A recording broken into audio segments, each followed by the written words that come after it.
ప్రభునందు ప్రియులరా, దేవుని పిల్లలరా, చాలా దినాలు అప్పుడే గడిచిపోయినాయి. ఈ రోజుతో 32 దినాలు 32 రోజులు గడిచిపోయింది. ఇక 8 రోజులు, ఇంకొక 8 రోజులతో ఈ 40 రోజుల ఈ కార్యక్రమం, సిలువ ధ్యాన ఆరాధన కార్యక్రమం పరిపూర్ణమైపోతుంది. ప్రియులరా, 32 దినాలు ఎలా గడిచిపోయినాయో కూడా మనకు తెలియనంతగా, అప్పుడే అయిపోయిందా అన్నంతగా దేవుడు మరి జరిపిస్తూ ఉన్నారు. అందును బట్టి నేను దేవుడిని స్తుతిస్తూ ఉన్నాను. బైబిల్ గ్రంథంలో చాలా విషయాలు రాయబడ్డాయి. అందులో మనం జ్ఞాపకం పెట్టుకోవాల్సింది ఏంటంటే, దేవుణ్ణి నమ్మే వాళ్ళకి అసాధ్యమైనదంటూ ఏది కూడా లేదు. ఎవరిని నమ్మేవారికి? దేవదేవుణ్ణి నమ్మేవారికి అసాధ్యమైనది ఏది కూడా లేదట. దేవదేవుని యొక్క మందసాన్ని గూర్చి మరి పాత నిబంధన గ్రంథంలో వ్రాయబడినటువంటి యెహోషువ గ్రంథం 3వ అధ్యాయము చూడండి, 13వ వచనంలో ఒక మాట వ్రాయబడి ఉంది. యెహోషువ గ్రంథం 3వ అధ్యాయము 13వ వాక్యాన్ని మనం చదువుతూ ఉన్నప్పుడు, సర్వలోకనాథుడగు యెహోవా నిబంధన మందసమును మోయు యాజకుల అరకాళ్ళు యోర్దాను నీళ్లను ముట్టగానే యోర్దాను నీళ్లు అనగా ఎగువ నుండి పారు నీళ్లు ఆపబడి ఏకరాశిగా నిలుచును. దేవునికి స్తోత్రం కలుగునుగాక. చెప్దాం, స్తోత్రం చెల్లిద్దాం. హల్లెలూయా. నా ప్రియమైన సహోదరి సహోదరులరా, దేవుణ్ణి నమ్మేవారికి అసాధ్యమైందేదీ లేదు అని చెప్పడానికి ఇప్పుడు మనం చదువుకున్నటువంటి ఈ వాక్య భాగం, ఇశ్రాయేలీలు ఐగుప్తు దేశాన్ని నుంచి వస్తూ ఉన్నప్పుడు, ఇంకా కానాను దేశంలోనికి అడుగు పెట్టడానికి ముందు మోషే చనిపోవడం, మోషేకి బదులుగా దేవుడు యెహోషువను నాయకుడిగా ఎన్నుకోవడం జరిగింది. యెహోషువ నాయకత్వంలో ఇప్పుడు యోర్దాను దాటి వెళ్ళాలి. ఎక్కడికి వెళ్ళాలి? యోర్దాను దాటి ముందుకు సాగి వెళ్ళాలి. యోర్దాను నది కోతకాలంలో గట్ల మీద నుంచి పొర్లి పారిపోతుందంట. అంత ఉధృతంగా ఉంటుంది.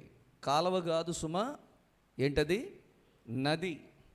ఈ నది అంటే మనకు తెలుసు, వరదలు వచ్చేటప్పుడు ఎక్కడ ఆ గట్ల మీద నుంచి వచ్చేస్తుందో, ఎక్కడ నది ఏటిగట్టుకి గండ్లు పడతాయో, మరి ఊళ్ళే మునిగిపోతాయి.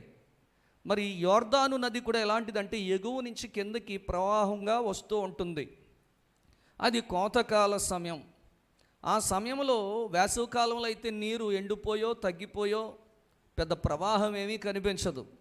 కానీ కోతకాలంలో యోర్దాను నది ఎలా ఉంటుందని చెప్పి బైబిల్ గ్రంథంలో వ్రాయబడిందంటే, ప్రియులరా, అది గట్ల మీద నుంచి పొర్లి పారేటటువంటి పరిస్థితిలో ఉంటుంది అని చెప్పి బైబిల్ గ్రంథంలో వ్రాయబడి ఉంది. దేవునికి స్తోత్రం. చూడండి, 14వ వచనంలో, కోతకాలమంతయు యోర్దాను దాని గట్ల మీద పొర్లిపారును, నిబంధన మందసమును మోయు యాజకులు జనులకు ముందుగా వెళ్ళగా యోర్దానును దాటుటకై జనులు తమ గుడారములలో నుండి బయలుదేరిరి. దేవునికి స్తోత్రం కలుగునుగాక. సముద్రం వేరు, గోదావరి నది వేరు. గోదావరి అంటే దాని పొడవు, ఆ పరిమాణం పొడవుగా ఉంటుందేమో కానీ వెడల్పును చూస్తే సముద్రంలాగా ఉండదండి. వెడల్పు 1 కిలోమీటర్ ఉండొచ్చు, 2 కిలోమీటర్లు ఉండొచ్చు, 3 కిలోమీటర్లు. యానం దగ్గర గోదావరి దాటాలనుకోండి, ఎన్ని కిలోమీటర్లు అక్కడ? 3 కిలోమీటర్లు. అదే మనం రావులపాలెం దగ్గర, జొన్నాడు దగ్గర నుంచి గోదావరి దాటాలనుకోండి, ఎన్ని కిలోమీటర్లు అంటది చెప్పాలి? యానం దగ్గర అయితే 2-3 కిలోమీటర్లు ఉంటుంది.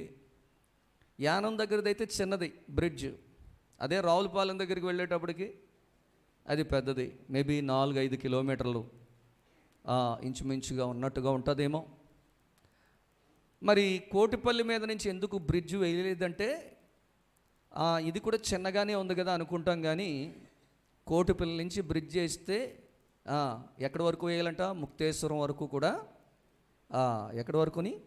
ముక్తేశ్వరం వరకు కూడా బ్రిడ్జ్ వేయాలట అండి. అప్పుడు అలా అయితే చాలా ఎక్కువ కిలోమీటర్లు వచ్చేస్తుంది, ఖర్చు ఎక్కువైపోద్దని చెప్పి గవర్నమెంట్ వారు ఏం చేశారంటే దీన్ని వేయకుండా యానంలో బ్రిడ్జ్ వేయడం జరిగింది. సరే, గోదావరి ఆ పరిమాణం ఒక్కొక్క చోట ఒక్కొక్కలాగా ఉంటుంది. ఒక్కొక్క చోట బాగా వెడల్పుగా ఉంటుంది, ఒక్కొక్క చోట కొంచెం వెడల్పు తక్కువగా ఉంటుంది. కానీ ప్రవహించేది ఎక్కడి నుంచి? ఎక్కడో ఎగువ నుంచి బంగాళాఖాతంలో కలవడానికి, సముద్రంలో కలవడానికి అది పొర్లి పారుతూనే కిందకి ప్రవహిస్తూనే ఉంటుందండి. ఇప్పుడు యోర్దాను నది కూడా అలాంటిదే. అది కోతకాలమంతయు యోర్దాను దాని గట్లన్నిటి మీద పొర్లిపారును అని ఉంది. అంటే ఏ గట్లు? ఏటి గట్లు. అంటే ఎంత ఉధృతంగా ఉంటుందో ఒక్కసారి ఆలోచించాలి. సముద్రములో ఆరిన నేల మీద నడిపించాడు దేవుడు. ఇప్పుడు యోర్దాను దాటాలంటే ఇది గోదావరి, సముద్రం అంత లోతు ఉండదు, కానీ ఇది కూడా లోతైనదే. దీన్ని దాటాలి. ఏం తీసుకుని? మందసాన్ని తీసుకుని, దేవుని మందసాన్ని తీసుకుని దాటి వెళ్ళాలి. దేవుడు మరి యెహోషువతో మాట్లాడారట. చూడండి, మొదటి వచనం నుంచి చూస్తే, యెహోషువ వేకువను లేచినప్పుడు అతడును ఇశ్రాయేలీలందరూ షిత్తీము నుండి బయలుదేరి యోర్దానునకు వచ్చి దానిని దాటక మునుపు అక్కడ నిలిచిరి. 3 దినములైన తరువాత నాయకులు పాళెములో తిరుగుచు జనులకు ఇలాగున ఆజ్ఞాపించిరి: మీరు మీ దేవుడైన యెహోవా నిబంధన మందసమును యాజకులైన లేవీలు మోసుకుని పోవుట చూచున్నప్పుడు మీరున్న స్థలములో నుండి బయలుదేరి దానిని వెంబడి వెళ్ళవలెను. మీకును దానికిని దాదాపు 2000 కొలమోర్ల ఎడముండవలెను. మీరు వెళ్ళు త్రోవ మీరింతకు ముందు వెళ్ళినది కాదు, మీరు దానిని గుర్తుపట్టవలెను గనుక ఆ మందసమునకు సమీపముగా మీరు నడువరాదు. మరియు యెహోషువ రేపు యెహోవా మీ మధ్య అద్భుత కార్యములను చేయును గనుక మిమ్మును మీరు పరిశుద్ధపరచుకొనుడని జనులకు ఆజ్ఞ ఇచ్చెను. దేవునికి స్తోత్రం కలుగునుగాక. ఈరోజు ఒక ఆత్మీయ పాఠం ఏంటంటే, దేవుడు మన మధ్యన అద్భుత కార్యాలు చెయ్యాలి, ఆశ్చర్యమైన కార్యాలు చెయ్యాలి అంటే మనల్ని మనం ఏం చేసుకోవాలట? పరిశుద్ధపరుచుకోవాలి. దేవునికి స్తోత్రం కలుగునుగాక. ఏం చేయాలి చెప్పండి? దేవుని అద్భుత కార్యాలు జరగాలంటే, ఆశ్చర్యమైన కార్యాలు జరగాలంటే మనలను మనం ఏం చేసుకోవాలటండి? పరిశుద్ధపరచుకోవాలి. అంటే స్నానం చేస్తే సరిపోతుందా?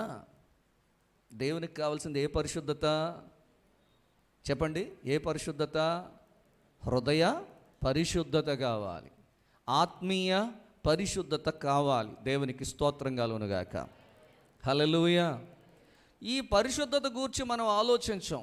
పండగ వచ్చింది అంటే ఇల్లు వాకిలి శుభ్రం చేసుకుంటాం, గదులు శుభ్రం చేసుకుంటాం, కొత్త రంగులు వేసుకుంటాం. ఏమండి, ఎక్కడికక్కడ అన్నీ కొత్త కొత్త కొత్త కొత్త. కానీ హృదయం దగ్గరికి వచ్చేటప్పటికి పాతే. హృదయం ఎప్పటికప్పుడు నూతనపరచబడతా ఉండాలి. ఎందుకంటే మనం ఇప్పటిదాకా శుభ్రం చేసినవి అన్నీ మనుషులు చూస్తారు, ఈ హృదయాన్ని మాత్రం దేవుడు చూస్తారు. దేవునికి స్తోత్రం కలుగునుగాక. హృదయ శుద్ధి గలవారు ధన్యులు, వారు దేవుణ్ణి చూస్తారు అని చెప్పి బైబిల్ గ్రంథంలో వ్రాయబడింది. దేవునికి స్తోత్రం కలుగునుగాక. దేవుడు రేపటి రోజున యెహోషువ అంటున్నారట, రేపు యెహోవా మీ మధ్య అద్భుత కార్యములను చేయును గనుక మిమ్మును మీరు పరిశుద్ధపరచుకోనండి. ఇంతకీ ఏమిటా అద్భుత కార్యం? మేము పరిశుద్ధపరచుకుంటాం, కానీ అద్భుత కార్యం ఏంటో ముందు చెప్పేయండి. మీరు చెప్పారు అనుకో, మీరు చెప్పిన కార్యాన్ని బట్టి మేము పరిశుద్ధపరచుకోవాలో వద్దో అప్పుడు డిసైడ్ చేస్తామంటారు మన వాళ్ళైతే. కానీ ఏం అద్భుత కార్యం చేయబోతున్నారో ఇశ్రాయేలీలు ఎవరికీ కూడా తెలియదు. కానీ అద్భుతం జరగబోతుంది. దైవజనుడు ద్వారా లేదా నాయకుడైనటువంటి యెహోషువ ద్వారా దేవుడు ముందుగా సెలవిస్తూ ఉన్నారు. ఏమని? మిమ్మల్ని మీరేం చేయాలి? పరిశుద్ధపరుచుకోవాలి. ఆజ్ఞ ఇది ఏదో మాట వరుసగా చెప్పడం కాదు. ఏమండి, జనులకు ఆజ్ఞ ఇచ్చాను. ఆజ్ఞ అంటే ఏంటి? శిరస్స వహించాలి. నేను చేయను అనడానికి లేదు, నేను పరిశుద్ధపరుచుకోను అని అనడానికి లేదు. దేవునికి స్తోత్రం కలుగును గాక. చెప్పడం వేరు, ఆజ్ఞాపించడం వేరు. మీకు అర్థమవుతుందా అండి? చెప్పడం వేరు, ఆజ్ఞాపించడం వేరు. 10 ఆజ్ఞలు ఉన్నాయి అంటే అవి ఖచ్చితంగా చేయవలసినవి అని అర్థం. హెచ్చరించారు అంటే దేవుడు ముందుగాని మిమ్మల్ని మెలకు చేస్తున్నారని అర్థం. కానీ ఇక్కడ ఆజ్ఞ అంటే ఏంటంటే తూచా తప్పకుండా నువ్వు ఖచ్చితంగా పాటించవలసిన దాన్నే ఆజ్ఞ అంటారు. ఇప్పుడు ఇశ్రాయేలీలకు యెహోషువ ద్వారా దేవుడిస్తున్నటువంటి ఆజ్ఞ ఏంటంటే మిమ్మును మీరు పరిశుద్ధపరచుకోవాలి. ఇది ఖచ్చితంగా చేయాలి, అందరూ చేయాలి, ఇశ్రాయేలీలు అందరూ కూడా చేయాలి. ఎందుకంటే ఈ అందరి మధ్యలో, అందరి కొరకు, అందరి ఎదురుగానే దేవుడు అద్భుత కార్యాన్ని చేయబోతా ఉన్నారు. దేవునికి స్తోత్రం కలుగును గాక. హల్లెలూయా. ఎందుకంటే మీరు నిబంధన మందసమును ఎత్తుకొని ప్రజల ముందర నడువుడని యాజకులకు అతడు సెలవీయగా వారు నిబంధన మందసమును ఎత్తుకొని ప్రజల ముందర నడిచిరి. దేవునికి స్తోత్రం కలుగును గాక. దేవుడు అంటున్నారంటే యెహోషువతో, నేను మోషేకు తోడై ఉండినట్లు నీకును తోడై ఉందునని ఇశ్రాయేలీలందరూ ఎరుగునట్లు నేడు వారి కన్నులెదుట నిన్ను గొప్ప చేయ మొదలు పెట్టేదను. దేవునికి స్తోత్రం కలుగును గాక. నిజంగా దేవుడికి ఉన్నటువంటి మంచి మనసు ఏంటో తెలుసా? నేను గొప్పగా ఉంటాను అని అంటలేదు ఆయన. ఈ ప్రజల ముందు నిన్ను గొప్ప చేస్తాను. ఎవరిని? నాయకుడైనటువంటి యెహోషువను గొప్ప చేస్తానంటున్నారు. చాలామంది మనమే గొప్పగా ఉండాలి, మన ముందు ఎవరు గొప్పగా ఉండడానికి వీలు లేదు అనుకుంటూ ఉంటారు చాలామంది. కానీ ప్రియులారా, దేవుని పిల్లలారా, దేవుడు ఏం కోరుకుంటున్నారు? ఆయన ఎలా ఉన్నారో మనం కూడా అలా ఉండాలని కోరుకుంటున్నారు. నమ్మిన వారిని, వెంబడించిన వారిని, మాటకు లోబడిన వారిని, ఆజ్ఞాపించిన వెంటనే చిత్తం ప్రభువా అని చెప్పి ఆ ఆజ్ఞకు లోబడి ప్రభు చెప్పినట్టుగా చేసేవారిని ఆయన ఎలా చేయాలనుకుంటున్నారంటే తనకులాగే ఉండాలి. నాకున్న గొప్పతనం నా ప్రజలకు కూడా ఉండాలి, నన్ను నమ్మిన వారికి కూడా ఉండాలి. ఆ ఘనత, నన్ను ఘనపరిచే వారికి కూడా ఆ ఘనత కావాలి, ఆ ఘనత రావాలి, ఆ ఘనత వాళ్ళకి ఇవ్వాలి. ఇదంతా నన్ను ప్రేమించే వారిని నేనేం అన్నారైనా నేను ప్రేమించడమే కాదు, నన్ను ప్రేమించేవారిని నేను ప్రేమించడమే కాదు, కానీ వారిని ఆస్తికి కర్తలుగా చేస్తాను అంటున్నాడు ఆయన. దేవునికి స్తోత్రం కలుగును గాక. ఇవాళ నీ దగ్గర చిల్లిగా లేకపోయి ఉండొచ్చు, ఆస్తి అంటూ నీకు ఏది ఉండకపోయి ఉండొచ్చు, కానీ నువ్వు దేవుని ప్రేమించి దేవుని ఆజ్ఞలను నువ్వు పాటిస్తూ ఉన్నప్పుడటండి నిన్ను ఆస్తికి కర్తగా, అంటే నీకంటూ ఐశ్వర్యాన్ని, ఆ ఘనతను, స్థిరమైన కలిమిని దేవదేవుడు నీకు దయచేస్తారట. దేవునికి స్తోత్రం కలుగును గాక. హల్లెలూయా, హల్లెలూయా.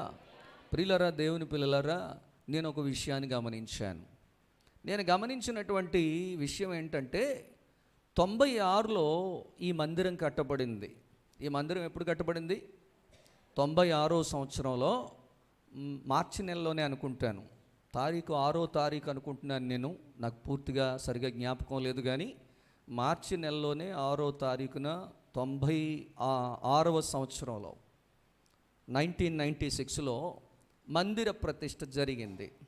ఈ మందిర ప్రతిష్ఠ జరిగిన తర్వాత మందిరంలో పెద్దవాళ్ళందరూ కూడా ఏం చేసేవారు? పరిచర్య చేసేవారు. మీరు పరిచర్య చేయండి అని నేను ఎవరికి చెప్పలా, ఎవరికి కూడా మీరు పరిచర్య చేయండి అని నేను చెప్పలా.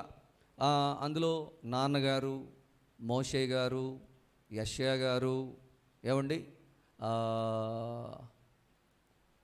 ఇంకా ఎవరంటే అప్పట్లో పెద్దవాళ్ళు, మగవారిలో చెప్తున్నాను నేను, ఆడవారు కూడా వచ్చి పరిచర్య చేసేవారు.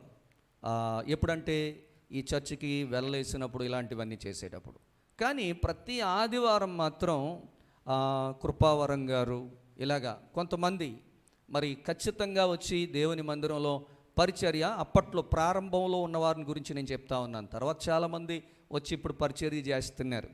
కానీ ఆ పరిచర్య చేసిన వారిని దేవుడు ఆ క్షణములో ఉన్న వారి స్థితి కంటే తర్వాత దేవుడు వాళ్ళని ఉన్నతమైన స్థితిలో పెట్టారు. దేవునికి స్తోత్రం కలుగునుగాక. అలా చెప్పడంలో ఏ సందేహం కూడా లేదండి, ఎంత మాత్రం కూడా సందేహం లేదు. ఖచ్చితంగా దేవుడు ఆ కార్యం చేశారు. అది కూడా నేను చేయమంటే చేయటం వేరు, చెయ్యమనకుండానే చేస్తున్నారు అంటే దాని అర్థం ఏంటి? చెయ్యాలి దేవుని కోసం అనేటటువంటి ఆసక్తి, దేవుని మీద ప్రేమ, దేవుని మీద భక్తి కలిగిన వాళ్ళకి మీరు పాడండి అని చెప్పక్కర్లా, మీరు పరిచర్య చేయండి అని చెప్పక్కర్లా, మీరు రండి అని కబురు చేయాల్సిన పని లేదు. ఇష్టంగా ఉన్నప్పుడు చెప్పకపోయినా కూడా మనం వెళ్ళి చేస్తాం, ఇష్టం లేనప్పుడు చెప్పినా కూడా చెయ్యం మనం. దేవునికి స్తోత్రం కలుగునుగాక. దాన్ని బట్టే మన మనస్సు ఏంటో, మన మనస్సాక్షి ఏంటో మనకు ఆటోమేటిక్గా అర్థమైపోతుందండి. దేవునికి స్తోత్రం కలుగునుగాక. ఈ కిటికీలకి ముందు జాలీలు ఉండేవి. ఈ కిటికీలకి ముందు జాలీలు ఉండేవి. ఆ జాలీల్లోంచి గాలి వెళ్తూ రావడం కోసం అన్నట్టుగా బాగా ఖాళీగా ఉన్నటువంటి జాలీలు అప్పుడు పెట్టడం జరిగింది. ఇది మామూలు గోడ అయితే వెళ్ళేయటానికి ఒక్కసారి బ్రష్ పట్టుకుంటే ఈ చివరి నుంచి ఆ చివరికి వెళ్ళిపోద్ది. ఈ జాలీలు ఉన్నాయి చూసారా, కింద ఉన్నాయి, ఇప్పుడు కూడా జాలీలు ఉన్నాయి కింద, ఇటుపక్క భాగంలో పెట్టాము అక్కడ. ఆ జాలీలకి ఏం చేయాలంటే బ్రష్ పట్టుకుని, పెద్ద బ్రష్ తీయడానికి కుదరదు, ఒక చిన్న బ్రష్ పట్టుకుని ఆ మధ్యలో ఉన్నటువంటి ఆ ఖాళీల్లో ఏం చేయాలి? మెల్లమెల్లగా వేయాలి. మరి అలా వేస్తూ ఉన్నప్పుడు వీళ్ళకి అప్పట్లో వేయటం రాక, పాపం వేయటం రాక అది కారిపోయి కింద ఒలిగిపోతే చూసుకోకుండా దాని మీద అడుగేసి జారి పడిపోయి దెబ్బలు తగిలించుకున్న సహోదరులు కూడా ఉన్నారు. సహోదరులు కాదు, సహోదరులు. దేవునికి స్తోత్రం కలుగునుగాక. ఆ టైంలో మరి ఎస్తేరు గారు, రూతు గారు, ఇలాంటి వారు, మరి కొంతమంది ఏమండి పెద్దవాళ్ళు, కాసులమ్మ గారు, ఏమండి జయమ్మ గారు, ఇలాగా వీళ్ళు వచ్చి ఆ పరిచర్య మీరు చెయ్యండి అని చెప్పడం కాదు, మేము చేస్తామండి అయ్యగారు, పాస్టర్ గారు మేము చేస్తామండి అని చెప్పి ముందుకొచ్చి ఆమోస్ గారు అని రిక్షా తొక్కేవారు, ఆయన్ని రిక్షా వీర్రాజు గారు అనేవాళ్ళం. ఆయన ఆ దేవుల్లో ఆయన పేరు ఆమోస్ గారు. కాకినాడ వెళ్ళిపోయినా కానీ కాకినాడ నుంచి ప్రతి ఆదివారం పనుగట్టుకుని ఆరాధనకి ఇక్కడికి వచ్చేవాడు. దేవునికి స్తోత్రం కలుగునుగాక. హల్లెలూయా. ఈరోజు మనస్ఫూర్తిగా హృదయపూర్వకంగా దేవుణ్ణి ప్రేమించేవారు, దేవుని కోసం చేసిన వారిని అందరినీ కూడా ఏమండి, ఆ తర్వాత చాలామంది వచ్చారు, వాళ్ళందరూ కూడా పరిచర్య చేశారు, వాళ్ళందరినీ కూడా దేవుడు దీవించారు. దేవునికి స్తోత్రం కలుగునుగాక.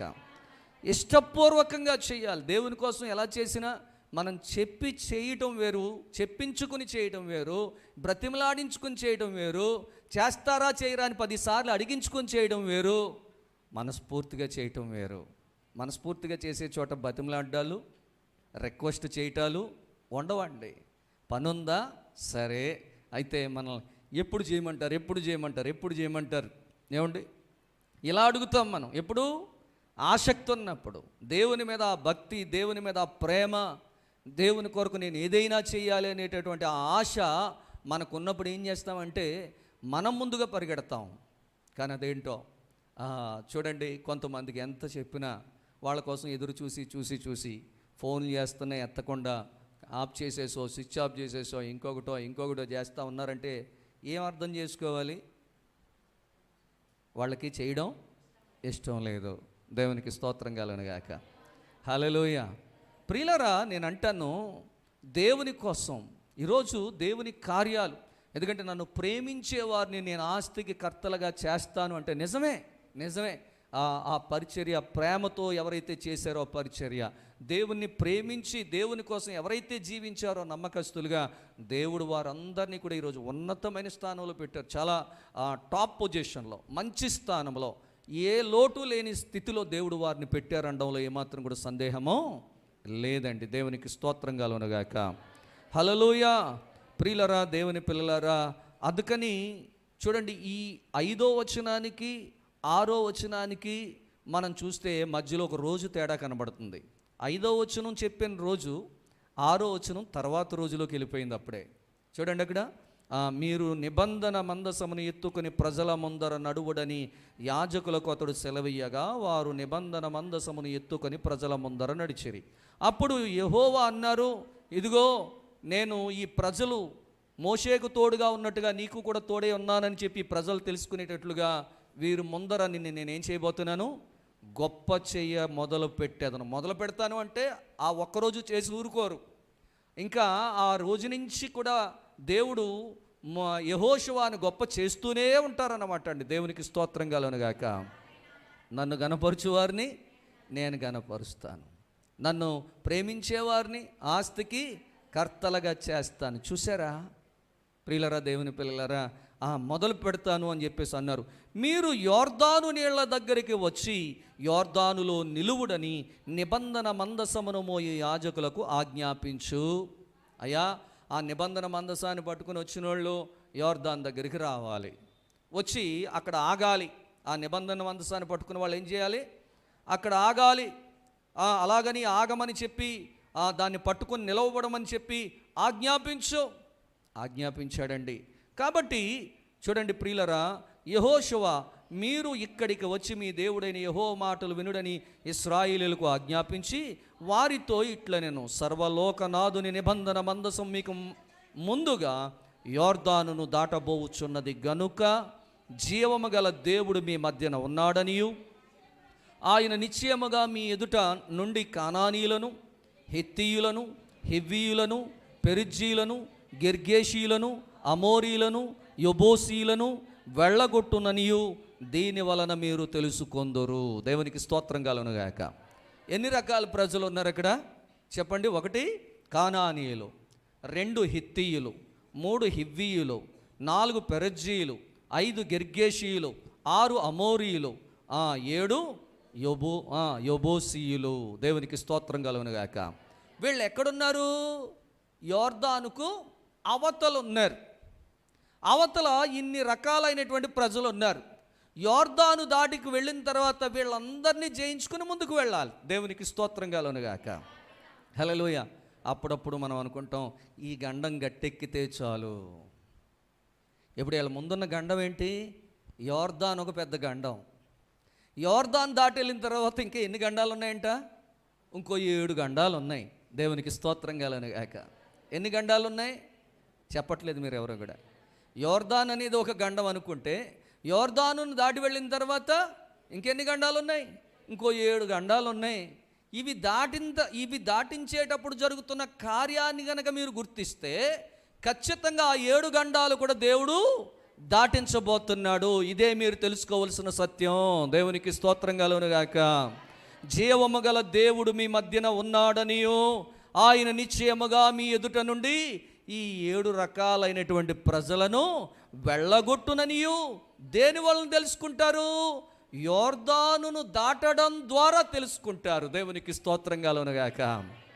అంటే దేవుడు ఒక కార్యం చేసినప్పుడు ప్రతిసారి ఎదుగో నువ్వు దేవుడు అయితే మరి కార్యం చేయని అస్తమాటలు అడగక్కర్లా. ఫస్ట్ నీకు తెలియక అడిగావు.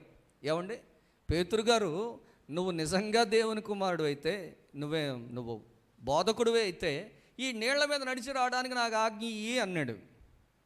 ఏమంటే ఇలాంటి మాట ఎవరు మాట్లాడారంటే యేసుక్రీస్తు ప్రభువారు సేవలోనికి రావడానికి ముందు బాప్తిస్మం పొందిన తర్వాత 40 దినాలు ఉపవాసం ఉన్నప్పుడు సాతానుగాడు వేసాడు ఇలాంటి ప్రశ్నే. ఏమని? నీవు దేవుని కుమారుడు అయితే ఈ రాళ్ళను రొట్టెలుగా చేసుకొని తినమని. ఏమండి మనం కూడా యేసు ప్రభువుని నమ్ముకున్న కొత్తలో ఆయన మీద మనకు ఆ విశ్వాసం, ఆ నమ్మకం లేదు కాబట్టి నేను ఇప్పటికీ ఎన్నో దేవుళ్ళను దేవతలను ఆరాధించాను, పూజించాను. మరి ఇంకా చివరిగా నువ్వు దేవుడు అంటున్నారు ఈ ప్రజలందరూని. చాలామందికి నువ్వు ఎన్నో గొప్ప గొప్ప కార్యాలు చేసావంట. నిజంగా నువ్వు దేవుడు అయితే మరి నా జీవితంలో కూడా నాకు కార్యం చేయి, ఈ సమస్య నుంచి నన్ను విడిపించు, ఈ కష్టాన్ని నుంచి నన్ను విడిపించని ఫస్ట్ నువ్వు అలా ప్రార్థన చేసావంటే అనుకోవచ్చు, తప్పు లేదు. దేవునికి స్తోత్రం కలుగునుగాక. ఒకసారి ఆ కార్యాన్ని రుచి చూసిన తర్వాత, దేవుడు ఒకసారి ఆ కార్యాన్ని నీ జీవితంలో జరిగించిన తరువాత మరలా యోర్దాను దాటిన తర్వాత కానానీయులు రాగానే మళ్ళీ అలాంటి ప్రార్థన చేస్తే బాగుంటుందా? ఏమండి హివ్వీలు వచ్చినప్పుడు, యెబూసీలు వచ్చినప్పుడు, హిత్తీలు వచ్చినప్పుడు, పెరిజ్జీలు వచ్చినప్పుడు, గిర్గేషీలు వచ్చినప్పుడు, అమోరీలు వచ్చినప్పుడు, ఏమండి ప్రతిసారి నువ్వు దేవుడు అయితే చేయి, నువ్వు దేవుడు. ఇదేంటండి? ఈ ఒక్క కార్యాన్ని బట్టి నువ్వు తెలుసుకోవాలి ఆయన నిజమైన దేవుడు, జీవము కలిగిన దేవుడు మీ మధ్యలో ఉన్నాడు. దేవునికి స్తోత్రం కలుగునుగాక. ప్రియ తల్లి, చెల్లి, ప్రియమైన అన్న, తమ్ముడు, ఈ రాత్రి ప్రభు పేరిట నేను మీకు తెలియజేస్తా ఉన్నాను, ఆల్రెడీ యోర్దాను అనుభవం నీ జీవితంలో కూడా ఉంది. ఒకవేళ కొత్తగా ఈరోజు ఎవరైనా ఈ మాటలు వింటూ ఉంటే, వాళ్ళకి మొట్టమొదటిసారిగా యేసు ప్రభు వాక్యాన్ని వాళ్ళు వింటూ ఉంటే వాళ్ళకి ఈ అనుభవం లేదంటే నమ్మచ్చేమో, కానీ అనేక దినాలుగా, వారాలుగా, నెలలుగా, సంవత్సరాలుగా దేవుని సన్నిధులకి వస్తున్నటువంటి నీవు ఇప్పటికే దేవుడి ద్వారా ఎన్నో కార్యాలు నువ్వు పొందుకున్నావు, ఎన్నో మేలులు పొందుకున్నావు, ఎన్నో దీవెనలు పొందుకున్నావు, ఎన్నో ఆశీర్వాదాలను పొందుకున్నావు. ఒక్క ఆశీర్వాదం పొందుకుంటే చాలు, ఇక ముందు అన్నీ ఇలాంటి ఆశీర్వాదాలు దేవుడు ఎన్నో ఇస్తాడని నువ్వు డౌట్ లేకుండా, సందేహం లేకుండా నమ్మచ్చు. దేవునికి స్తోత్రం కలుగునుగాక. హల్లెలూయా.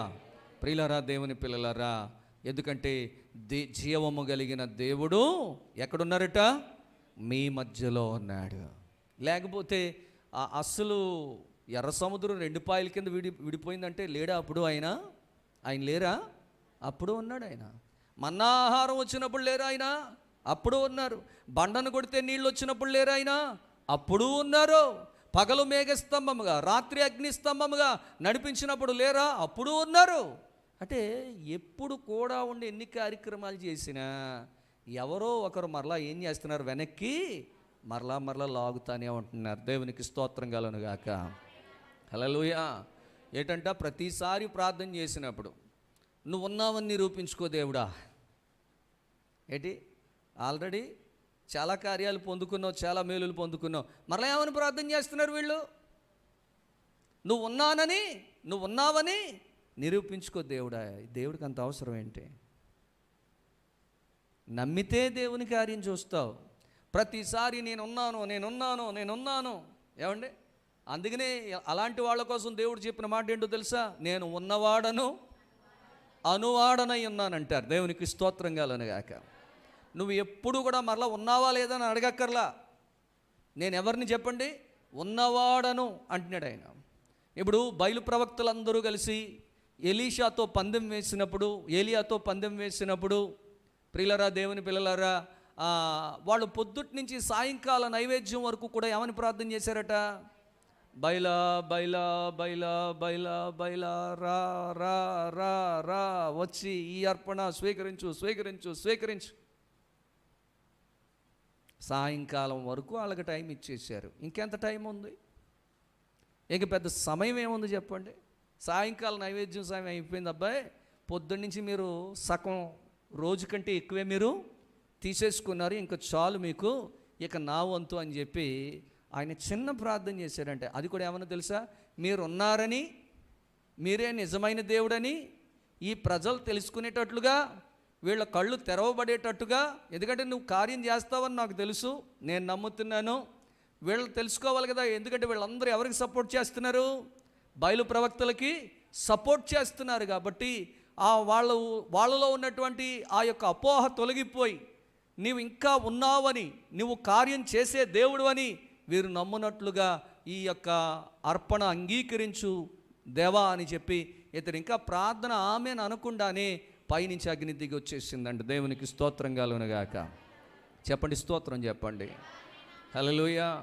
ఆయన ఉన్నవాడని దైవజనుడు నమ్ముతున్నాడు తప్ప అక్కడ ఉన్న ప్రజలు నమ్మడంలా.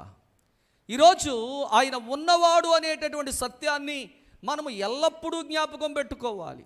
ఎప్పుడు కూడా మనం జ్ఞాపకం పెట్టుకోవాలి. ఆయన ఎప్పుడు కూడా కార్యం చేసే దేవుడు, అద్భుత కార్యాలు చేసే దేవుడు. ఏమండి? ఇదొక్కటి మీరు నమ్మితే తర్వాత కానానీయుల్ని, ఎబూసీలను, హివ్వీయులను, హిత్తీయులను, ఏమండి, పెరిజ్జీలను, గర్గాషీయులను, అమోరీలను, మరి వీళ్ళందరినీ కూడా ఆయన వెలగొట్టేస్తాడు. మీకు ఇదే ఆనవాలు. చెప్పండి, ఇదే ఆనవాలు. దేవునికి స్తోత్రం కలుగునుగాక. హల్లెలూయా. నేను ఇప్పటికీ ఒక్క మేలు కూడా దేవుని ద్వారా పొందుకోలేదు అన్న వాళ్ళు ఎవరైనా ఉంటే చేసి చూపించండి. నేను ఒక్క మేలు కూడా ఇప్పటికీ నేను దేవుని ద్వారా పొందుకోలేదు అన్న వాళ్ళు ఎవరైనా ఉన్నారా? అంటే ఎవరు చెయ్యెత్తట్లేదు అంటే ఆల్రెడీ మనం అందరం కూడా ఒకటి అంతకంటే ఎక్కువ మేలులు పొందుకున్న వాళ్ళమే. దేవునికి స్తోత్రం కలుగునుగాక. హల్లెలూయా. అంటే ఆల్రెడీ ఒక గండం నుంచి దేవుడు మిమ్మల్ని తప్పించాడు. 1, 2, 3 సంథింగ్ ఎన్నో కొన్ని మొత్తం మీద ఒకటి కంటే ఎక్కువే. ఎన్నో గండాలు తప్పించిన దేవుడు ఇక ముందు రాబోతున్న గండాలు తప్పించరా? ఆ కష్టాల్లో నుంచి విడిపించరా?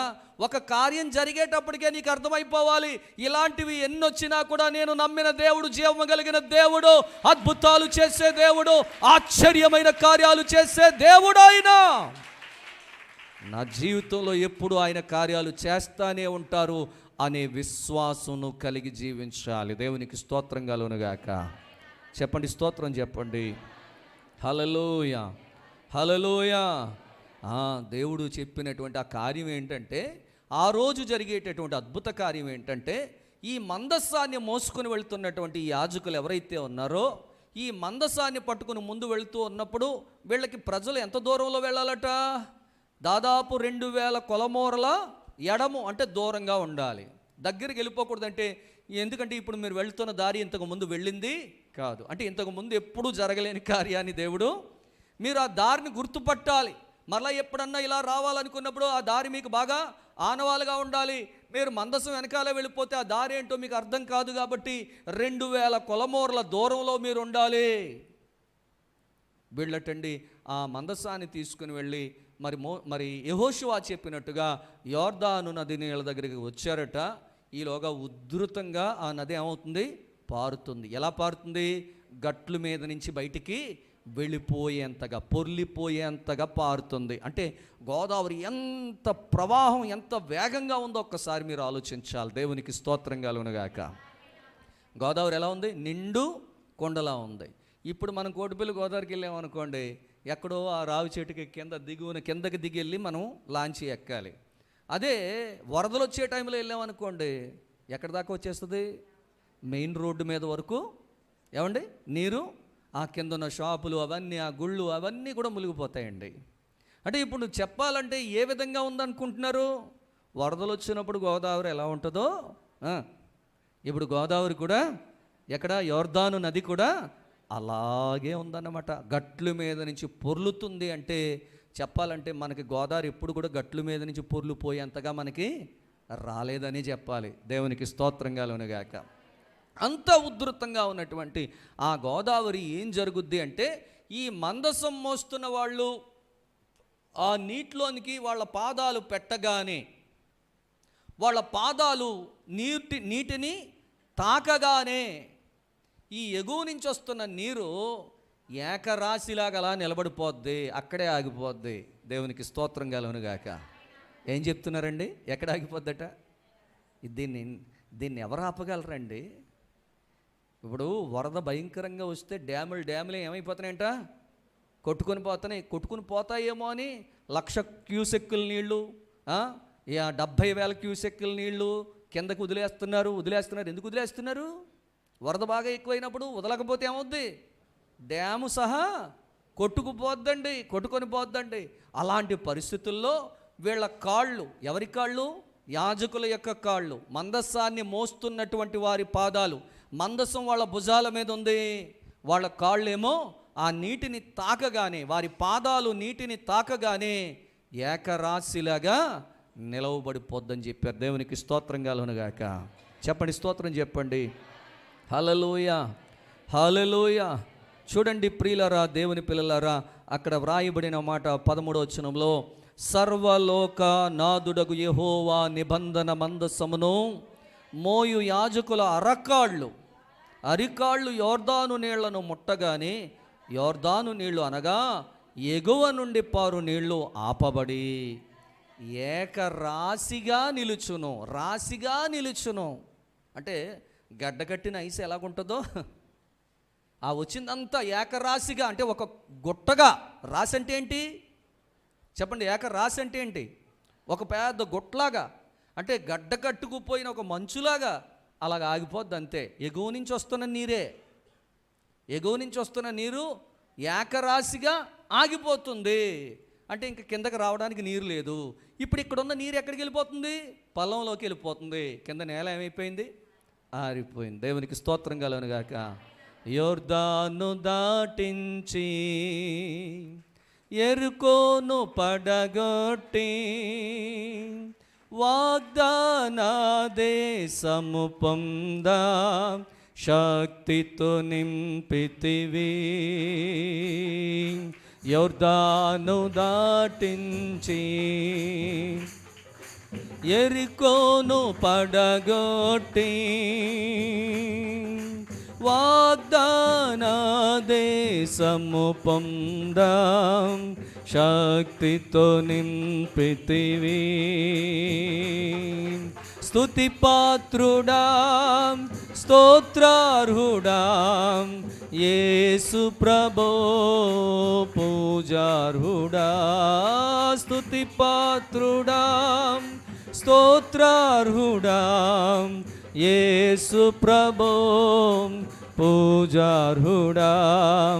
సియోను వాసులము స్తుతి చెల్లించి ఉత్సాహింతుము, స్తుతులతో కీర్తింతుము, క్రీస్తును కొనియాడెదం. స్తుతులతో కీర్తింతుము, క్రీస్తును కొనియాడెదం.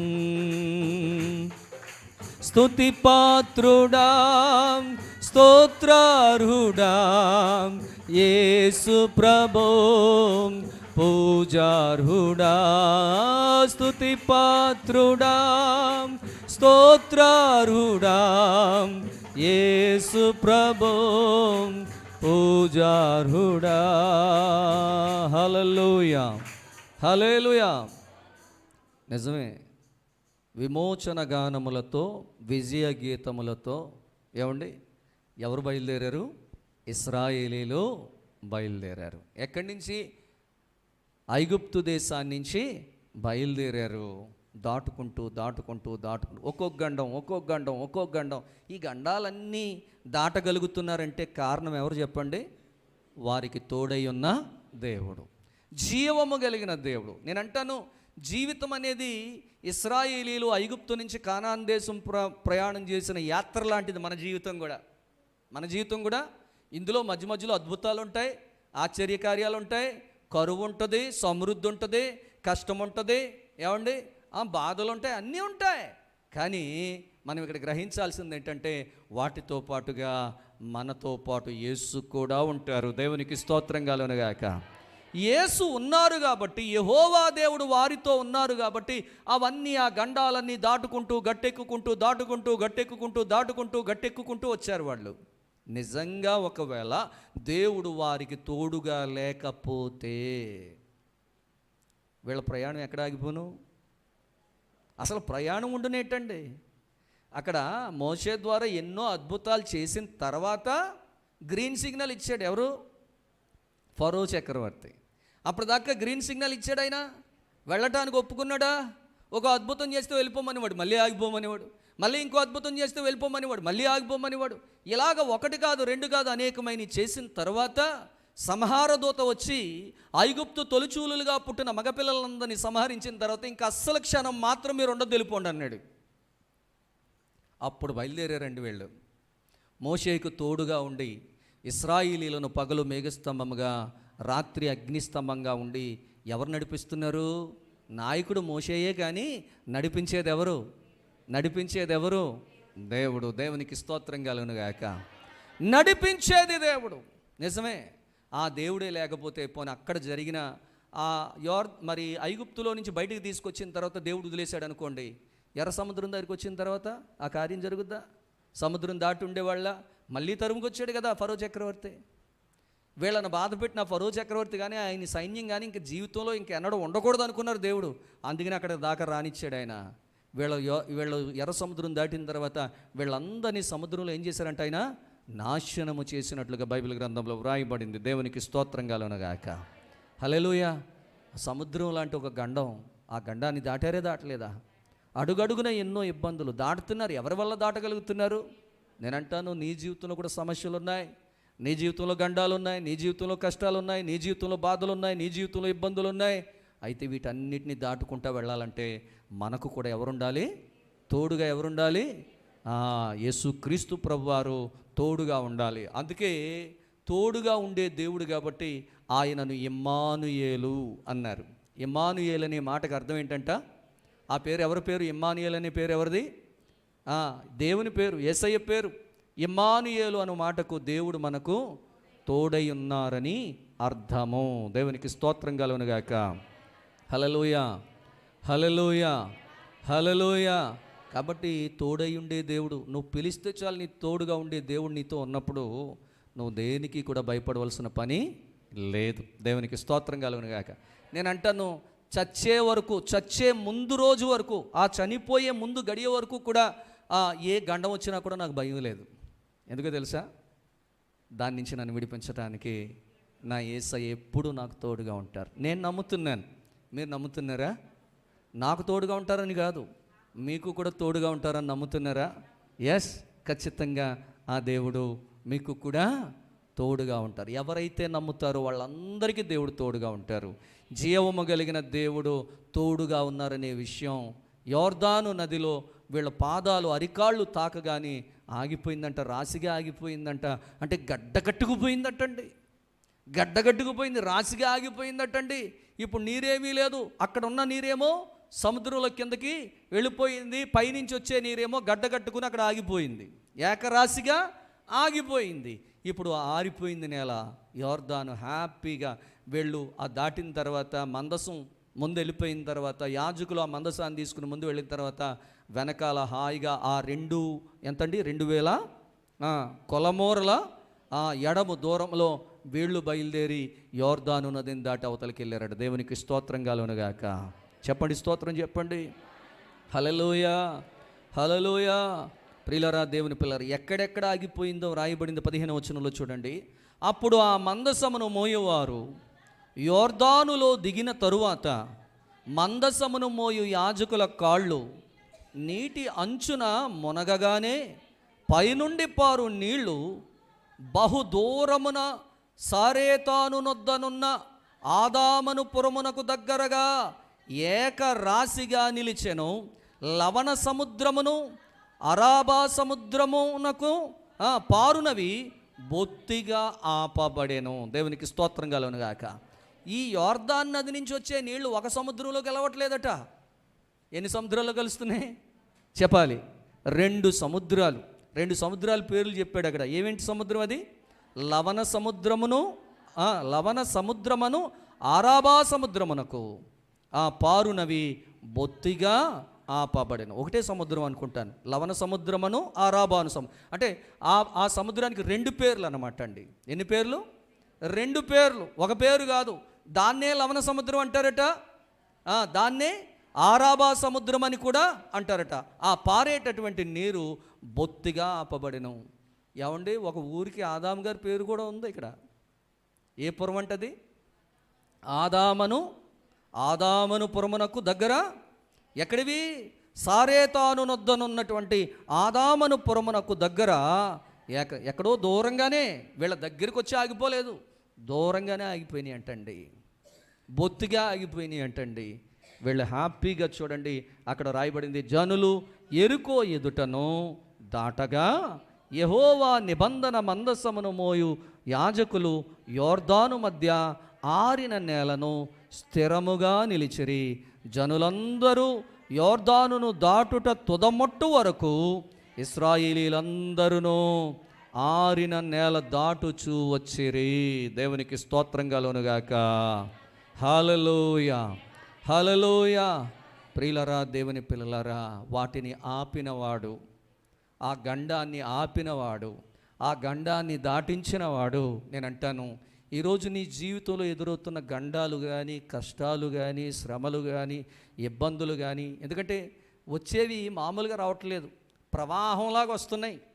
ఎలా వస్తున్నాయి? నదీ ప్రవాహం, వరద ఎంత వేగంగా వస్తుందో ఏమండి, అలాగే ఈరోజు నీ జీవితంలోకి వచ్చే శ్రమలు కూడా అలాంటివే, కష్టాలు కూడా అలాంటివే, ఇబ్బందులు కూడా అలాంటివే.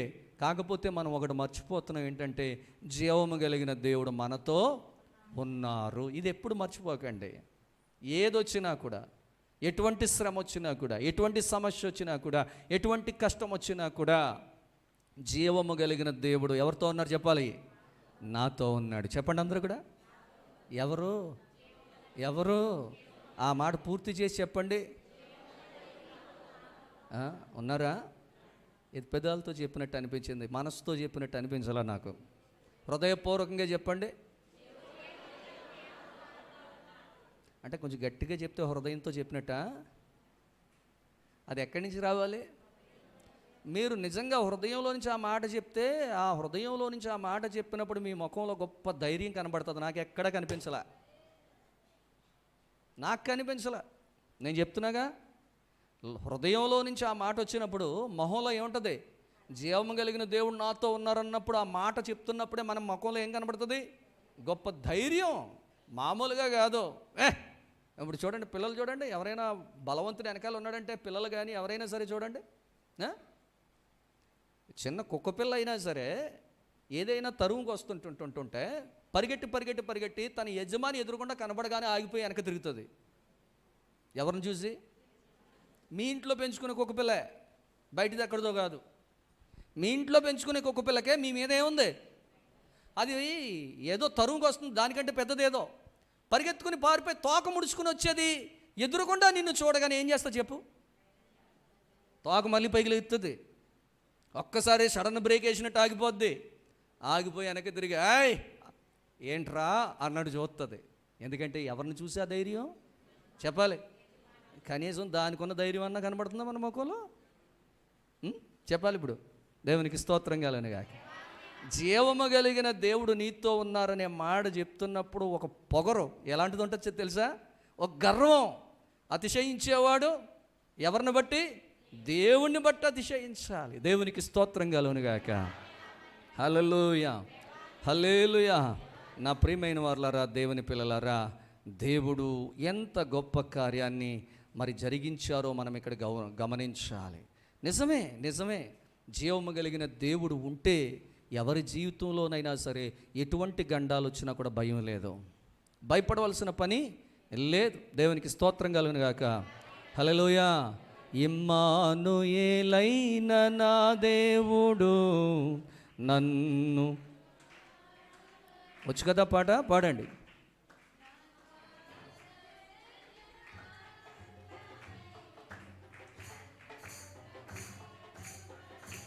మర్చిపోయినట్టున్నారు పాట. ఇమ్మానుయేలైన నా దేవుడు నన్ను కాపాడువాడు, నా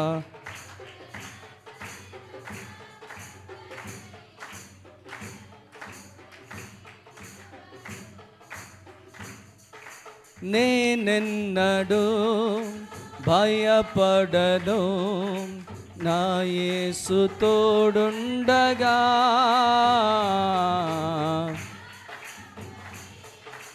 నా ఊపిరి, నా సర్వం నా యేసేగా. నేనెన్నడూ భయపడను, నా యేసు తోడుండగా. నా కాపరి, నా ఊపిరి, నా సర్వం నా యేసేగా. ఇమ్మానుయేలైన నా దేవుడు నన్ను కాపాడువాడు, నా కోట, నా శైలం, నా దుర్గమై నన్ను రక్షించువాడు. హల్లెలూయా. దేవునికి స్తోత్రం చెప్దాం. హల్లెలూయా. ప్రియులరా, దేవుని పిల్లరా, ఇమ్మానుయేలు అనే మాటకు దేవుడు మనకు తోడై ఉన్నారని అర్థం. ఆ మాటను మనం మర్చిపోకూడదు. నిజమే, దేవుడు మీ మధ్యలో ఉన్నారు, మీ మధ్యలో రేపు ఈ కార్యం చెయ్యాలి అంటే ముందు మీరేం చేయాలి? ముందు మనం ఏం చేయాలి?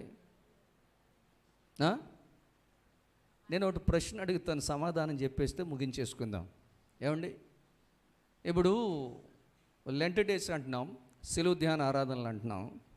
ఈ లెంట్ డేస్లో, ఈ సిలువ ధ్యాన ఆరాధనలో ఉపవాసం చెయ్యాలా, ఉపవాసం చెయ్యాలా, పాపాలు ఒప్పుకోవాలా? ఏది చేయాలి చెప్పండి? నువ్వు ఉపవాసం చేయకపోయినా పర్వాలేదు, కానీ ఏం చేయాలి? ఖచ్చితంగా నీ పాపాన్ని నువ్వు ఒప్పుకోవాలి. అందుకని ఇక్కడ అంటాడు, మిమ్మును మీరు పరిశుద్ధపరచుకోండి. నువ్వు గండాలు దాటాలంటే, యొర్దాను దాటాలంటే యెబూసీలను, అలాగే గెర్గాషీలను, అలాగే కానానీలను, హిత్తీలను, హివ్వీలను, ఏమండి, వీళ్ళందరినీ నువ్వు జయించుకుని ముందుకు వెళ్ళాలంటే దేవుడు నీకు తోడుగా ఉండాలి. దేవుడు నీకు తోడుగా ఉండాలంటే నువ్వు పరిశుద్ధపరచబడాలి, నువ్వు పవిత్రపరచబడాలి. పవిత్రపరచుకుంటున్నారా? ఏమండి, వాక్యము చేత నీ హృదయాన్ని శుద్ధి చేసుకోవాలి. అంటే దాని అర్థం నీ తప్పులను, నీ పాపములను, నీ అపరాధాలను ఒప్పుకోవాలి. తప్పు చేసినోడు ఎప్పుడు భయపడతాడంట. ఏమండి, అదే ఏ తప్పు లేనివాడికి భయం ఉంటుందా? ఎంత మాత్రం భయం ఉండదు. ఇవాళ మనం ఒప్పేసుకున్నాం అనుకోండి దేవుడి దగ్గర, మనకి భయం పోయి ఏమొస్తుంది? చెప్పాలి గట్టిగా, భయం పోయి ఏమొస్తుంది? నువ్వు తాగుతున్నావు అనుకో, దేవుడి దగ్గర ఒప్పేసుకోవాలి. అయ్యా నాకు డ్రింకింగ్ అలవాటు ఉంది అంటే ఒప్పేసుకోవడం అంటే దాని అర్థం ఏంటంటే పరిశుద్ధపరచుకోవడం అంటే ఈ ఒక్కరోజు మానేయటం కాదు, చచ్చేదాకా మానేయాలి. ఎప్పటి వరకు మానేయాలి?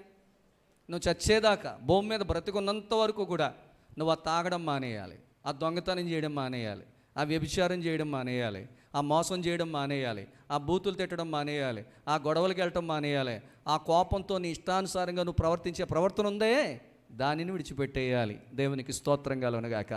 ఎప్పటి వరకు? ఏమంటే పరిశుద్ధపరచుకోవడం అంటే లక్ష సబ్బు తెచ్చుకుని స్నానం చేయడం కాదు, బట్టలు సబ్బు తెచ్చి బట్టలు ఉతికినట్టు కాదు. ఏం చేయడం? నీ తప్పులను, నీ పాపములను, నీ అపరాధములను నువ్వేం చేయాలి? దేవుడి దగ్గర ఒప్పుకోవాలి.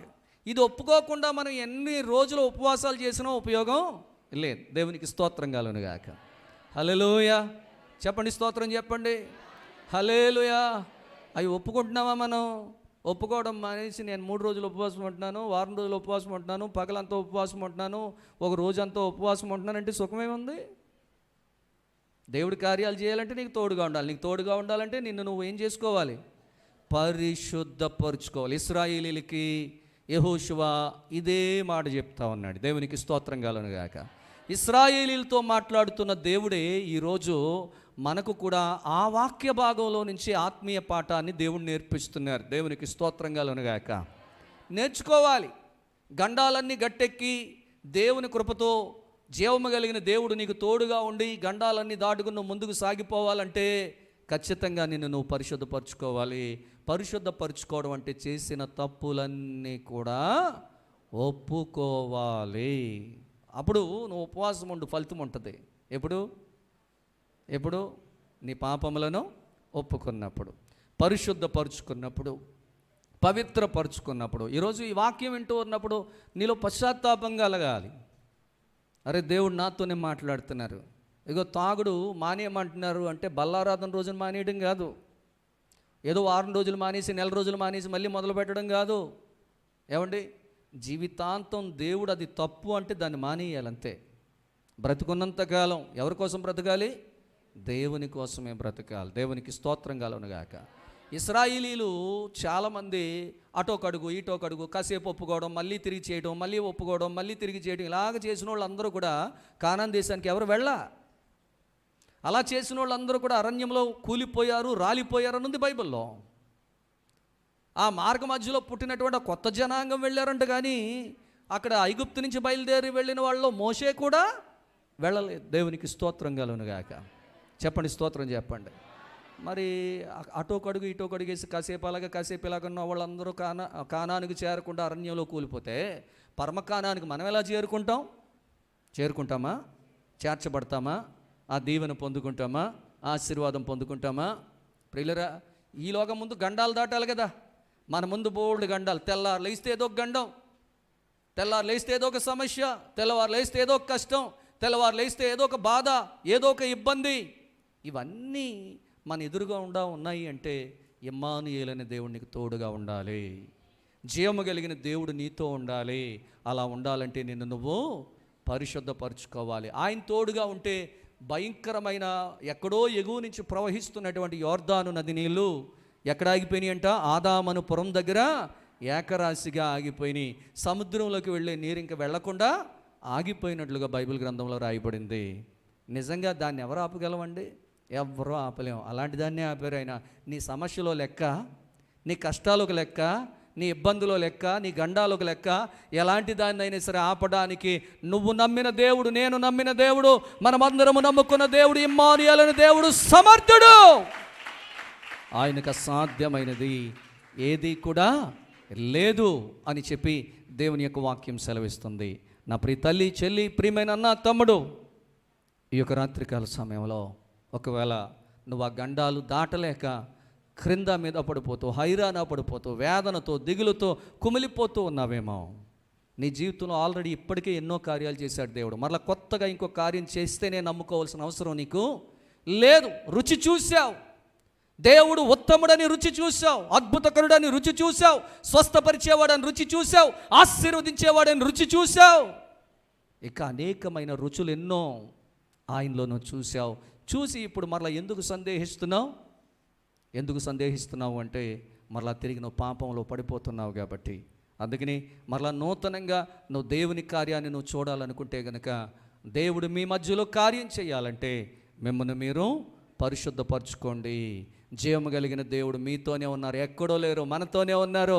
ఎస్, ఆ ప్రభు మనందరితో ఉన్నాడు. ఆయన మనల్ని మనం పరిశుద్ధపరచుకుంటే ఈరోజు నీకున్న గండాలన్నింటినీ కూడా దాటించి నిన్ను ఒడ్డుకు చేర్చబోతున్నారు దేవుడు, పరమ కానానుకు చేర్చబోతున్నాడు దేవుడు. ఆశీర్వాదాలతో దేవుడు నిన్ను నింపబోతూ ఉన్నాడు, దీవెనలతో నింపబడుతూ ఉన్నాడు. వాగ్దానము చేసిన కానాను దేశములోనికి వారిని నడిపించిన దేవుడు, వాగ్దానము చేసిన దేవుడు నమ్మదగిన వాడు, పూర్ణ అంగీకారమునకు యోగ్యుడైన దేవుడు. పరలోకమనే కానానుకు నిన్ను, నన్ను, మనల్ందరినీ కూడా చేర్చబోతూ ఉన్నాడు ఆయన. దేవునికి మహిమ కలుగునుగాక. హల్లెలూయా, హల్లెలూయా. ఎంతమంది ఆ గండాలు దాటాలనుకుంటున్నారు? ఎంతమంది ఆ అద్భుత కార్యాన్ని చూడాలనుకుంటున్నారు? ప్రియ సహోదరి, సహోదరుడా, నువ్వు చూడాలనుకుంటే మోకరించి నువ్వు చేయాల్సిన పని, యెహోషువ ఇశ్రాయేలుతో చెప్పిన పని నువ్వు చేయాలి. మిమ్మల్ని మీరు పరిశుద్ధపరచుకోవాలి. ఒప్పుకుందామా దేవుని దగ్గర? హల్లెలూయా, హల్లెలూయా. స్తోత్రము, స్తోత్రము, స్తోత్రము, స్తోత్రము, స్తోత్రము, స్తోత్రం తండ్రి. హల్లెలూయా. పరిశుద్ధాత్మ దేవుడా, మీకే వందనాలు, వందనాలు, వందనాలు, వందనాలు, వందనాలు తండ్రి. హల్లెలూయా, హల్లెలూయా.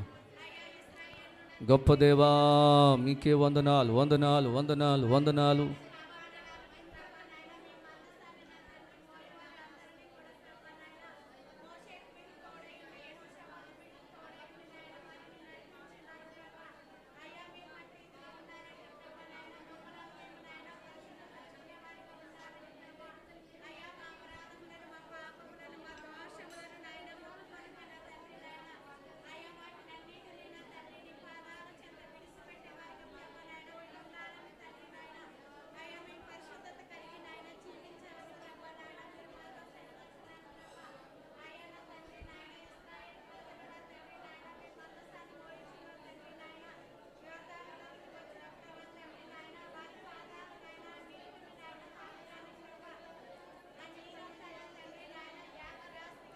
హల్లెలూయా, హల్లెలూయా.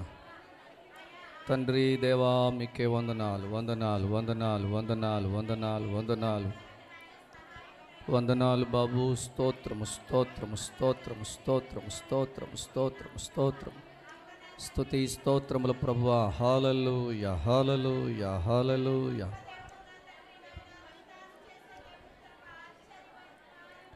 ప్రార్థన చేసుకుందాం. అందరూ కూడా ప్రార్థనాపూర్వకంగా ఉందాం. మహాపరిశుద్ధుడా, మహాగణుడా, మహోన్నతుడా, గొప్ప దేవా, మీ యొక్క పరిశుద్ధమైన, ఘనమైన, ఉన్నతమైన నామమును బట్టి మీకు వందనాలు, స్తోత్రాలు ప్రభువా. గతించిన కాలమంతా ఇంతవరకు మీ కృపలో మమ్మను కాచి కాపాడి భద్రంగా జీవింపజేసినందుకు వందనాలు. ముఖ్యంగా ఈరోజు వాక్య భాగములో నుండి శ్రేష్టమైన ఆత్మీయ పాఠాన్ని, ఆధ్యాత్మిక సత్యాన్ని మీరు మాకు వెల్లడిపరిచారు నాయన, బయలుపరిచారు. మీకు వందనాలు అయ్యా. ఇశ్రాయేలీలకు నేర్పించినట్టుగా ఈరోజు వారి జీవితంలో జరిగిన సంఘటనను, ఆ సందర్భాన్ని జ్ఞాపకం చేస్తూ నాయన, వారి జీవితాన్ని ఆధారంగా చూపిస్తూ మాకు కూడా గొప్ప ఆత్మీయ సత్యాన్ని మీరు నేర్పించారు. మీకు వందనాలు తండ్రి, వందనాలు ప్రభువా. ఇదిగో మిమ్మల్ని నమ్మిన వారి జీవితంలో అసాధ్యం అంటూ ఏదీ ఉండదని అయ్యా మిమ్మల్ని నమ్ముకున్న వారి జీవితంలో నాయనా నా ప్రభా అద్భుత కార్యాలు, ఆశ్చర్యమైన కార్యాలు మీరు జరిగిస్తారని ప్రభా ఎన్నో విషయాలు నాయనా మీరు మాకు నేర్పించారు. మీకు వందనాలు తండ్రి. ఒక ఉధృతంగా ప్రవహించేటటువంటి ఒక యోర్దాను నది నాయనా దేవుడు తోడుగా ఉంటే అది ఏకరాశిగా ఎలా అయితే నిలిచిపోయిందో, ఆగిపోయిందో, ఆరిన నేలను యోర్దాను దాటి ఏ విధంగా ఇశ్రాయేలీయులు నాయనా అవతలికి చేరుకున్నారో, కానానీయులను, హెవ్వీలను, హిత్తీలను, మరి గెర్గాసీలను, యబూసీలను నాయనా ఇదిగో తండ్రి మా ప్రభా యబూసీలను వీళ్ళందరినీ కూడా నాయనా దాటించుకొని మీరు కానాను దేశంలోనికి నడిపించినట్లుగా, కానాను దేశాన్ని వారికి నాయనా మా ప్రభా మీరు వాగ్దానం చేసిన ఆ భూమిని వారికి అనుగ్రహించినట్లుగా ప్రభా ఈరోజు మా జీవితంలో కూడా ఎన్నో గండాలు, ఎన్నో కష్టాలు, ఎన్నో శోధనలు, ఎన్నో శ్రమలు ప్రభా అయా వాటిని దాటలేక, గండాలు దాటలేక, అయా ఆవలి ఒడ్డుకు చేర్చుకోబడలేక నాయనా చేర్చబడలేక, చేరుకోలేక ఎన్నో కష్టాలు, ఎన్నో శ్రమలు ఎదుర్కొంటున్నాం ప్రభా. అందుకు కారణం నాయనా మీరు మాకు తోడుగా లేకపోవడమే అయ్యా. అందుకు కారణం మమ్మల్ని మేము పరిశుద్ధపరచుకోకపోవడమే. అందుకు కారణం నా తండ్రి మీ యందు పరిపూర్ణమైన విశ్వాసం మేము ఉంచకపోవడమే అని చెప్పి నాయనా మీరు హెచ్చరించారు. మీకు వందనాలు. మీ హెచ్చరికకు లోబడి అయ్యా ఇదిగో మీ ఆజ్ఞలను నాయనా మరి ఇశ్రాయేలీయులు పాటించినట్టుగా, తమ్మును తాము వారు పరిశుద్ధపరచుకున్నట్టుగా ఈరోజు మీ ఆజ్ఞను శిరసా వహించి ఎంతమంది బిడ్డలు వారి తప్పులను, వారి పాపములను, అపరాధములను ఒప్పుకుంటున్నారో వారందరూ క్షమించబడుదురుగాక, వారందరూ పరిశుద్ధపరచబడుదురుగాక అయ్యా. వారందరికీ మీరు తోడయ్యుందురుగాక. ప్రతి గండము వారు దాటుదురుగాక. ప్రతి ఒక్కరు కూడా ఆవలి ఒడ్డుకు చేర్చబడుదురుగాక. తండ్రి మీకు వందనాలు. అన్ని విధాలుగా మీరే సహాయం చేయమని, మీ దీవెన ఆశీర్వాదాలు అందించమని, భిన్న వర్తమానమును సాతానుడు దొంగిలించకుండా ప్రతి ఒక్కరి హృదయాలలో పదిలపరచమని, సమస్త మహిమ ఘనత ప్రభావాలు మీరే పొందుకోమని రక్షకుడైన యేసుక్రీస్తు వారి పరిశుద్ధ నామములో మిక్కిలి వినయముగా బ్రతిమలాడి వేడుకొనుచున్నాను పరమ తండ్రి. Amen, amen, amen.